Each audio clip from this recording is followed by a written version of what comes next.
when somebody's new to the gym, and I know this is probably gonna sound really shitty, but it's fun to take them through a leg day and just fucking destroy them.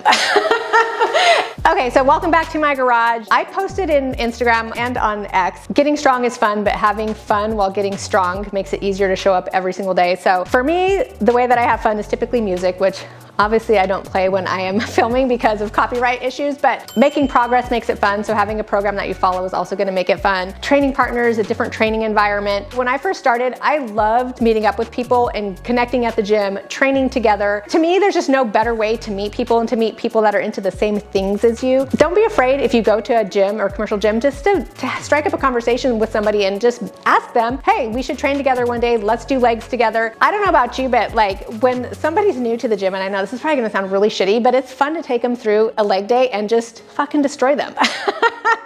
That's where the friendly competition comes in, because competing with somebody is also fun. I will change my training environment. At some point, we'll go to another commercial gym and we'll film there. If you follow me, you know that I do record myself, but I always do it in my garage gym. And a lot of that is just more for comfort level. It's easier for me to talk and not feel like I'm bothering people, because what I don't like to do is be in a commercial space where people are paying for membership and kind of feel like I'm in the way. But I will take you to some gyms in the area so that we can check out some new places together. In the meantime, let's get started. So last block I had bench press variation 4 days out of the week. I am benching 3 days out of the week on this block. On this 4th day, because I have heavier deadlifts and I just generally feel a little bit more tired, I swapped out one of my bench days for a dumbbell bench with a deep stretch, really getting an exaggerated range of motion. I have to go a little bit lighter because I am going much deeper with it, but it's a very great exercise. Gonna have a lot of carryover for bench press, so that's my variation that we're gonna start with. With the dumbbell exercises, you still need to warm up. If your working weight is 50-pound dumbbell bench presses and that's significantly heavy for you, warm up with the 20s, 35s, warm up the same way you would warm up if you were doing bench or squat.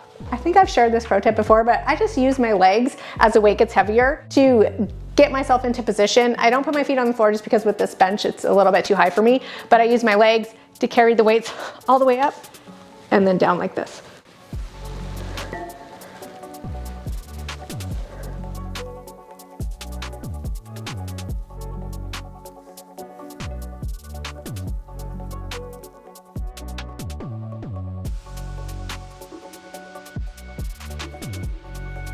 And then again on the way up. Today, I'm gonna go ahead and do some pause deadlifts just for some variation. Previous blocks, I was doing block pulls and gonna warm up like I normally do with some RDLs. I don't think warm-up should take 35, 40 minutes, and then you have to get to your workout, and then before you know it, you're 4 hours in to the gym. So doing something for 5 minutes and then going to your exercise is gonna be a lot more beneficial than foam rolling for 20, doing some other stuff for another 10 minutes. It's just too much. When doing pause deadlifts, typically you want to pause right before the bar starts to slow down. You feel like I'm really struggling right here. You'd want to pause a little bit below that struggle point, because typically the bar starts to slow down right before you actually stop or struggle in the lift.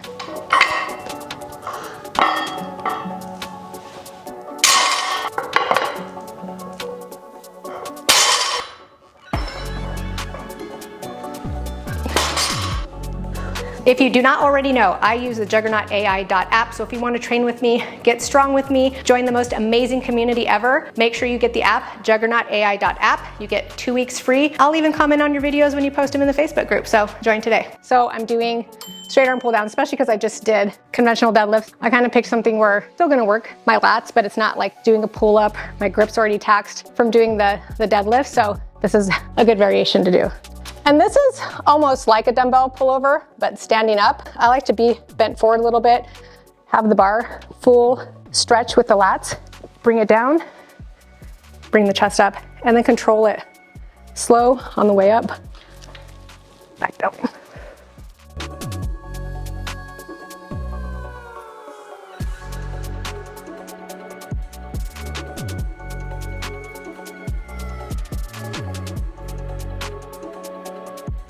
Not a water. I remember one time I was in here and because my garage is a freaking mess, I had like a Gatorade bottle and I'm like, it's been closed, it's fine.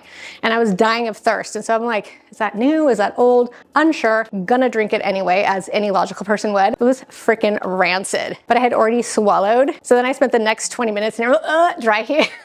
So throw your shit away, people. Just don't leave it sitting out. Next up, I have Hill Elevated Goblet Squats. I haven't had done this for a couple blocks, but putting it back in because I'm tired of doing split squats. Main thing with these is just control the tempo, pause it at the bottom, squeeze at the top.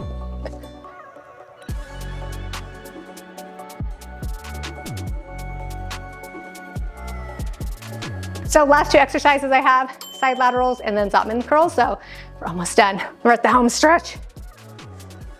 If you're in a home gym, obviously like if you're doing the bridge block, we have a lot of shoulders that happen pretty much every day that you're training. So it can be hard to like find variations for that, but there are things that you can do if you're feeling like, okay, side laterals again, that's getting really stale, but I don't have access to a cable machine. A couple ways you can do that is going lighter and doing tempos. 3 count up, pause, 3 count down. Another way to vary it is coming up, and then you kind of just do 1 hold at the top. So get creative if you need to. And then there are ways that you can just add that exercise into the app so that if you want to track that, you're able to track it, still get some variation in there without feeling that it's getting a little bit stale. Last but not least, we have Zottman curls. If you've never heard of these, it really hits the forearm. You're gonna curl like you normally would, twist it, and then go straight down. It's gonna help your forearm strength, but it's actually a great accessory exercise to do that's gonna help increase your pull-up strength, because when you do pull-ups, your hand is this way and you're pulling up this way. And a lot of times, obviously, when you're learning pull-ups, it's hard to get your body weight over the bar, but a lot of times people feel very weak through here because it's just hard to hold onto the bar. If you strengthen your forearm, it's gonna feel much easier.